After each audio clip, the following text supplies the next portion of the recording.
quite possible in the last 5 years you might have heard of the game at your LGS called Flesh and Blood. This week the game celebrates its 5-year anniversary. There are some absolute game-changing products that will help you jump into the fray that were introduced recently. So without further ado, let's jump right in to where to begin learning about the game Flesh and Blood in the later half of 2024.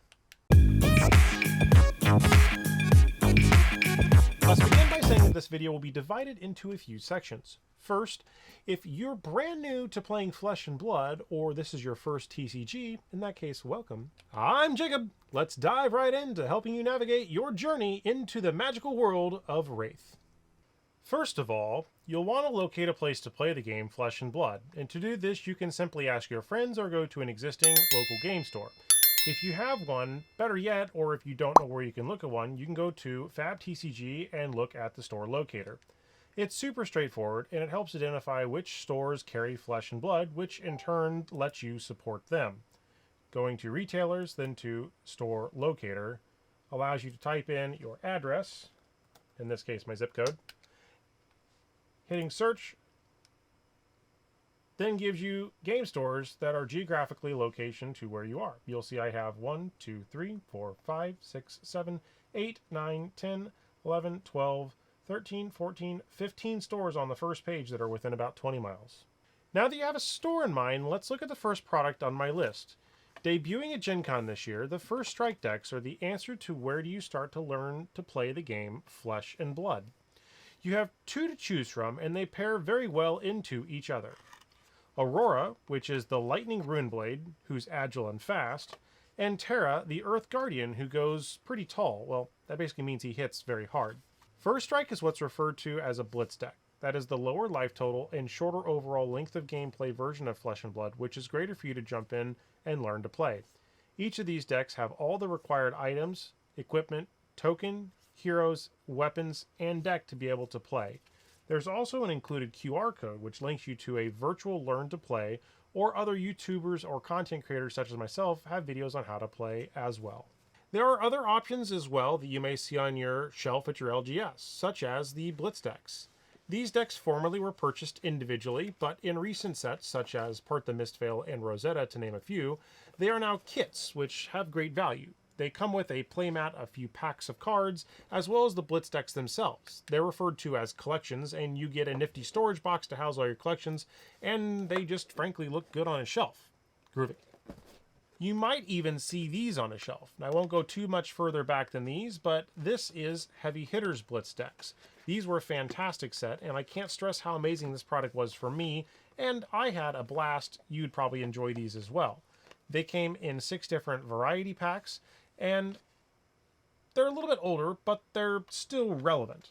Another option was History Pack 1, representing some of the original heroes in the game. History Pack 1 goes all the way back to some of the first sets. Now, there are more Blitz decks that I won't show here, but each set basically has its own selection of these available. Now, I'll take this moment to show one other product that really doesn't have a home currently, and that is the multiplayer box set that has 4 Blitz decks. This is called UPF. Some very specific nuances here to play in other formats, but Blitz in general, like the release of the adult IRA at Worlds, will allow you to grab this and then upgrade that deck from Blitz into CC. UPF is one of my personal favorite formats. It's a great way to sit down with your friends and play the game in its multiplayer version compared to the one-on-one, which is typical in Blitz and CC. But play what you love, is what I say. What is CC? CC stands for Classic Constructed, and right now there are a release of 3 decks available to choose from. KO the Brute, Bolton a Light Warrior, and Azalea the Ranger. As of this Friday, there will be a 4th deck, Dash.io, a blazing fast Mechanologist. Now, I love Mechanologist as a class, if you can't tell. In about another month, the celebration of the 5-year anniversary of Fab will also be debuting an Armory deck Origins with Jarl, an Ice Earth Guardian who will be freshly introduced in a non-mainline set, but will instead be in an Armory deck, which we will have a video on that shortly, and that drops, so check back when you see that soon. Note, it's also interesting that that is the 5th deck, and it is the 5th year of Flesh and Blood. Something fun just for you. Each CC deck has all that's required for you to play Classic Constructed. You may hear some players say that they are in need of some tweaks out of the box, and well, they're super solid, but you can literally buy this at your Armory night, open it, and play. That is an excellent experience right out of the box. Look, I'd be doing you a disservice if I didn't actually include the Classics Battle Deck, which at this point is technically an older product that you may not even see at your LGS, but I did want to point out that this product exists because of a couple of unique things about this. It gave you 2 decks in a single box that could go head-to-head against each other. I still think at this point in the game there are some unique cards that exist in this, and if you're going to take the game seriously long-term, there are some classes, if you do play the Brute or the Warrior, that would be worthwhile to pick this up. If you can track one of these down, it may be worth having if nothing else. So look at it like having a board game in a box, and there are some unique foilings on these cards, which we haven't talked about in the other products, so that is something to look forward to. Otherwise, you can feel free to pick this up if you find it.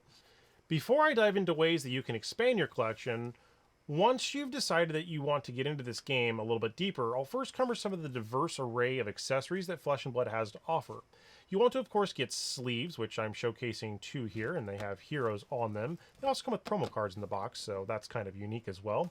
There are some playmats, and there's a rich ecosystem of playmats that you can win at events such as your armories or higher-level pro circuit events all around the world. Now, these sleeves go really well with your game cards, and honestly, I think they're pretty solid. They're by Dragon Shield, which is a quality brand, so go ahead and look for these. And again, you can pick up beautiful mats like this World of Wraith mat that I have depicting the world of Flesh and Blood. We'll keep this section fairly short in general, but there's a lot of details around organized play and everything revolving around starting at your local armory and building up to more professional events around the world. That is, if you choose to go to them. What really makes Flesh and Blood unique is its Living Legend system. As you participate in the events across the world, heroes that you play, if they do well enough and win these events, will gain points and graduate or Living Legend out over time. Thus, this is Flesh and Blood's version of a rotation system. So don't worry if you fall in love with the hero. There will always be some format where that hero is available to be played. And by the time this releases, around 3 or 4 core sets a year, you might guarantee that in each set, there'll be between probably 3 and 4 heroes, so possibly even more that we have as the game progresses. This will give you a huge roster to choose from with a variety playstyle that might fit your personal choice and gameplay. At the end of the year, as an example, there'll be a Living Legend calling event in Chicago that I'll be attending, so if you're there, I'll say hello. Now, booster boxes are one of the last items I wanted to talk about on this list, and booster boxes are always a way that you can add to your collection or expand for specific classes. But before you go spending all your hard-earned money on these magical boxes of cardboard rectangles, you probably should spend some time analyzing what type of hero and gameplay you would like to play. One thing that makes Flesh and Blood a little bit different than other card games is that it's a hero-based and class-based system. So that means that not every box you purchase is going to have cards for your hero or your class. That would be interesting to play, but there are some exceptions to that rule, namely the expansion slot and a variety of generics, which generics fit in any deck. Again, it's always best to have a better understanding of this if you look at some other videos that I've put out or look at others, even talk to your locals, they'll be able to help you. And if nothing else, leave a comment and I'll help guide you on which type of set you might want to pick up for your specific class or hero. All right, to start out, I'm going to recommend that you pick up the first strike decks. Absolutely, 100%, do not pass go, start there.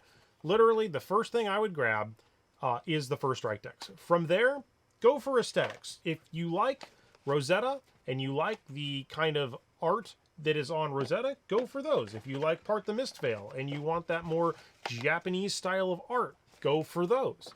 Honestly, make it what you want to make it.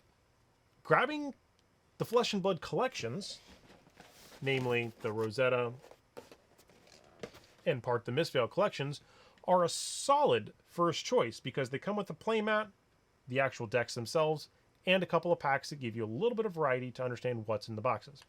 After that, I would follow up with things like possibly Heavy Hitters Blitz decks. Another recommendation you can try to do is if you picked up things like the old KO Blitz deck from Heavy Hitters, you could then go pick up the KO CC deck and mash these together and create some variety in what you want to play. But that is an evolutionary step that you can take to go from one to the other. And really, my advice is just take it slow and get really good grasp on what you're trying to achieve, because each hero and playstyle is different. It has its ups, it has its downs, and depending on who you're going against, it can be like rock, paper, scissors in some way. Even the format that you choose between Blitz, Classic Constructed, or UPF will impact some of the decisions in regards to what products that best suit you. So honestly, regardless of what product you pick, just dive right in and have fun. Now, I've purchased all of these products that I've shown you today, discussed in this video, and I'll continue to purchase products that are released for the foreseeable future, so that I can review those products and tell you what I think about them. It's been a wild ride in 2024, that's for sure, and Flesh and Blood has definitely stepped up their game at both conventions as well as product offerings to help onboard individuals into the game of Flesh and Blood. Now, if you'd asked me about 6 months to a year ago, I would have never imagined that some of these products would have been things that they would have offered, such as the First Strike decks. Although some of these leave a little bit of things for desire, such as playmats in the Armory decks. That's just a minor gripe overall, but realistically, each of these serves a purpose, which is getting the cards into the hands of players who will begin learning the game of Flesh and Blood. With all that in mind, I hope this video finds you well and that you're experiencing a fantastic time at your LGS or your kitchen table. There are plenty of awesome folks on YouTube that can help you basically guide through anything you're looking for. So the next time you're looking for a video, think of me. Until next time, may your games be fun and your friendships grow. Cheers.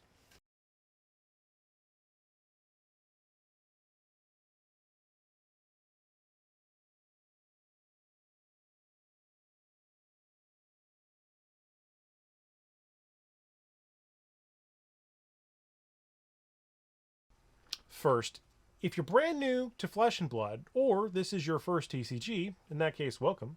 I'm Jacob. Let's dive right into helping you navigate your journey through the world of can't do this. I can't read. You may even see on the shelves, and I won't go too much further back than this, but you might see some other Blitz decks referred to from heavy hitters, harbor darber darber dar. Cut to here. Rhinar Blitz deck, and then subsequently go out and look at buying the Rhinar. Just kidding. Was that Rhinar? That was Rhinar. That was Rhinar. I did that wrong.